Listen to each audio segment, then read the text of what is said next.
உங்க எல்லாருக்குமே நிறைய கேள்விகள், சந்தேகங்கள், அடுத்து என்ன செய்யலாம் அப்படின்ற ஒரு ஆர்வம், உங்க பர்சனல் ஃபைனான்ஸை எப்படி வளர்க்கலான்ற ஒரு சிந்தனை, இது எல்லாமே அதிகரிச்சுக்கிட்டே வருது.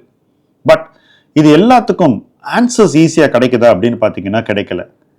அந்த ஆன்சர்ஸை உங்களுக்கு ஈஸியாக கொண்டு சேர்க்கறதுக்காக தான் ஆஸ்க் M2W எனிதிங்னு ஒரு ஹெல்ப்லைனை நம்ம கிரியேட் பண்ணியிருக்கோம். அதற்கான ஃபார்ம் இந்த வீடியோனுடைய லிங்க்லேயே இருக்கு. இந்த ஃபார்மை நீங்கள் ஃபில் பண்ணீங்கன்னா ஆட்டோமேட்டிக்காக உங்களால் நேரடியாக உங்களுடைய கேள்விகளை எங்கள்கிட்ட கேட்க முடியும். உங்களுடைய பர்சனல் ஃபைனான்ஸ் சார்ந்த சந்தேகங்களை நீங்கள் தீர்த்து கொள்ள முடியும். அது மட்டும் இல்லை, அடுத்தது என்ன செய்யலாம், யார்கிட்ட எப்படி ஆலோசனை வாங்கலாம், ஆலோசனை பெற்று எப்படி வளரலாம்ன்ற அந்த ஒரு தேடல்லையே நீங்க ஈடுபட முடியும். இது எல்லாமே உங்க முன்னாடி இருக்கக்கூடிய சாய்ஸ். இந்த சாய்ஸஸ் நீங்க சரியா செய்யணும்னா ஃபர்ஸ்ட் நீங்க இந்த ஃபார்மை ஃபில்அப் பண்ணிட்டு ஆஸ்க் M2W எனிதிங் ஹெல்ப்லைன்ல பார்ட்டிசிபேட் பண்ணணும், அதுல ஜாயின் பண்ணணும். வாங்க இணைந்து பயணிப்போம்.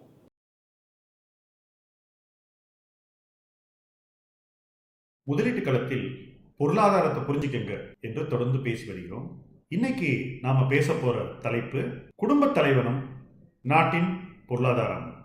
கொஞ்ச நாள் முன்னாடி ஒரு சினிமால ஒரு நாளைக்கு ஒருத்தர் முதல்வரான எப்படி நாட்டின் ஆட்சியையும் அதனுடைய சிஸ்டத்தையும் மாற்றுவாங்கலாம் காமிச்சிருந்தாங்க. பட் உங்களுக்கும் தெரியும், எனக்கும் தெரியும், ஒரு நாளில் எதையும் மாற்ற முடியாது. ஒரு நாட்டினுடைய நிதி நிலைமையும் இந்த மாதிரி தான். இன்றைய நிதி நிலைமையை ஒரு குடும்பத் தலைவன் எப்படி தன் குடும்ப நிதியை பார்க்குறோமோ அதே மாதிரி இப்போ பார்க்க போகிறோம். முதல்ல வருமானம் சரிந்து விட்டது.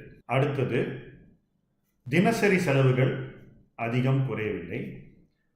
அவசர செலவுகள் அதிகரித்து விட்டன. அதை கட்டுப்படுத்துறதுக்கும் வழி இல்லை. உங்கள் பிள்ளைகளுக்கு நீங்கள் என்னெல்லாம் கொடுக்குறேன்னு சொன்னீங்களோ அதையெல்லாம் நீங்கள் கொடுத்தாக வேண்டும். அது எதுலேயுமே நீங்கள் குறை வைக்க முடியாது. நீங்கள் ஏற்கனவே சென்ற ஆண்டு கொடுத்த பணத்தை விட 14% கொடுப்பேன்னு நீங்கள் உத்தரவாதம் கொடுத்துருக்கீங்க ஒவ்வொரு பிள்ளைக்கும். அப்போ அவங்க வருமானம் 14% ஏறியே ஆகணும். உங்களுக்கு வருமானம் இருந்தாலும் இல்லைனாலும் இந்த 16% நீங்கள் 14% கொடுத்தாகணும். போன வருஷம் 100 ரூபான்னா இந்த வருஷம் 114 ரூபா கொடுத்தாகணும். எப்போ உங்கள் வருமானம் மீண்டு வரும் அப்படிங்கிறதுக்கு எந்த உத்தரவாதமும் இல்லை, தெளிவும் இல்லை. நீங்கள் கொடுக்க வேண்டியது கூடிக்கிட்டே இருக்கு, உங்களுக்கு வர வேண்டியது ஸ்தம்பித்துச்சு. நீங்கள் கடன் வாங்கித்தான் கொடுக்க வேண்டும். அதே சமயத்தில் யாருக்கெல்லாம் நீங்கள் கொடுக்குறேன்னு சொல்லியிருக்கீங்களோ அவங்களுக்கு நீங்கள் காலதாமதமாக கூட பணத்தை கொடுக்க முடியாது.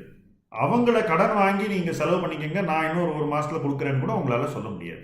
இப்படி ஒரு குடும்பத் தலைவனின் வாழ்க்கை இருந்தால் அவன் அந்த குடும்ப பொருளாதாரத்தை என்ன செஞ்சு மாற்ற முடியும்? தொடர்ந்து பிள்ளைங்க என்ன சொல்கிறாங்கன்னா, நீ கடன் வாங்கு, எனக்கு ஏன் டிலே பண்ணுற, எனக்கு வர வேண்டியதை கொடுத்துரு அப்படின்னு ஒரு பாகப்பிரிவினை மனப்பான்மையோடு ஒருத்தர் மாற்றி ஒருத்தர் கேட்டுக்கிட்டு இருந்தா அவரால் என்ன செய்ய முடியும்? இப்போ நீங்கள் அந்த குடும்பத்தோட தலைவராக இருந்தால் எந்த அளவுக்கு நீங்கள் செய்ய முடியும், உங்களால் எவ்வளவு வேகமாக செய்ய முடியும்ன்றது யோசிச்சுப்பார். ஒரு குடும்பத் தலைவர் நிச்சயமாக ஒரு பொறுப்புகளை நிறைவேற்றி தான் ஆகணும், கொடுக்காம இருக்க முடியாது. சொன்னதெல்லாம் செய்யறதுக்கு தான் ஒருத்தன் குடும்பத் தலைவனாக இருக்கான். முடியுதோ முடியலையோ தன்னால் இயன்ற வரைக்கும் பாடுபட்டு சொன்ன வார்த்தையை காப்பாற்றுறது நல்ல குடும்ப தலைவர்களுக்கு இயல்பு. அதிலிருந்து நம்ம மாறுபடவே முடியாது. அதே சமயத்தில் எல்லாத்தையும் கராரா டான்னு கொடுன்னு கேட்குறவங்கிட்ட தன்னால் நிறைவேற்ற முடியாத தவிக்கக்கூடிய ஒரு குடும்ப தலைவனின் மனநிலை எப்படி இருக்கும்? இதுதான் இன்னைக்கு இருக்கக்கூடிய நாட்டினுடைய பொருளாதார நிலைமை.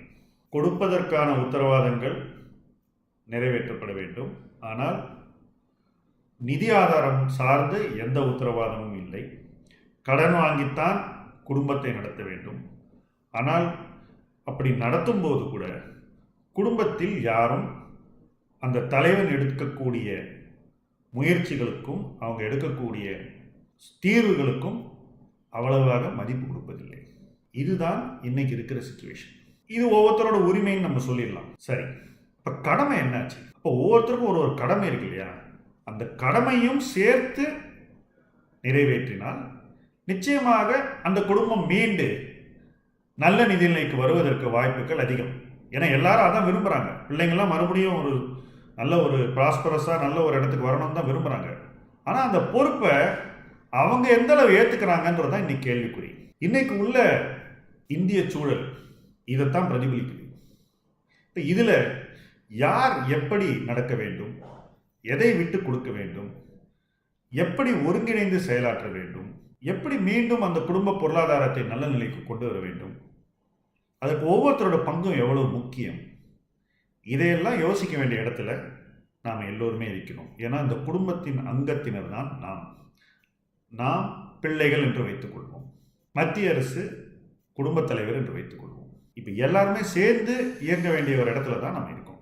அதை புரிந்து கொண்டால் இந்த பொருளாதாரம் மீண்டு வரும், எழும், வளரும், எல்லோரும் நல்ல ஒரு நிலைக்கு வருவார்கள், எல்லோர் தேவைகளையும் நிறைவேற்ற முடியும். கொடுத்த வாக்குறுதிகளை இப்பொழுது எப்படியாவது நிறைவேற்றிவிட்டு வருங்காலத்தில் அந்த பணத்தை மீண்டும் குடும்பத் தலைவனால் ஈட்ட முடியும். அதற்கு அனைவரும் ஒன்றுபட்டு ஒருங்கிணைந்து செயலாற்ற வேண்டும். அப்பதான் அந்த குடும்பம் நல்லா இருக்கும், அப்பதான் இந்த நாடும் நல்லா இருக்கும். இந்த ஒரு அணுகுமுறை நமக்கு புரிந்தால் பொருளாதாரம் நமக்கு புரிந்ததாக அர்த்தம். தொடர்ந்து முதலீட்டுகளை பாருங்கள். இந்த வீடியோ பார்த்ததுக்கு ரொம்ப நன்றி. உங்களுக்கு பிடிச்சிருந்தால் லைக் பண்ணுங்கள், இது சேனலை சப்ஸ்கிரைப் பண்ணுங்கள், உங்கள் ஃப்ரெண்ட்ஸோடையும் ஷேர் பண்ணுங்கள். நன்றி.